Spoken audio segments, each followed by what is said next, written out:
விஷயம் தெரியுமா? விஷயம் தெரியுமா? சொன்னா தாண்டா தெரியும். 20 ரூபா நோட்டு செல்லாதுன்ட்டாங்க.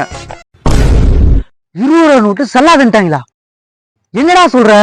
இப்பதானே பொட்டி கடையில சொன்னாங்க. என்ன பண்றதுன்னே தெரியல. என்னடா இது, கருப்பு பணத்தை ஒழிக்கிறேன் கடைசியில நம்ம கிட்ட இருக்க பணத்தை ஒழிக்கிறாங்களா? என்னதான்டா பண்றது? என்ன பண்றது? கிழிஞ்சிருச்சுன்னா செல்லாதுன்னு தான் சொல்லுவாங்க. கிழிஞ்சிருச்சுன்னா செல்லாதுன்னு சொல்லுவாங்களா? ஆமா, நோட்டு கிழிஞ்சிருச்சு, அதான் செல்லாதுன்ட்டாங்க. கீழே பாரு, 20 நோட்டு கிடக்குது.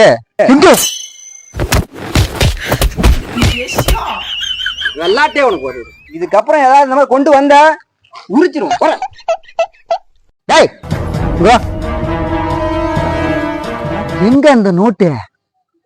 ஏன்னா எச்சி தொட்டு ஓட்டினா ஒட்டிக்குண்டா. நான் மாத்திக்கிறேன்.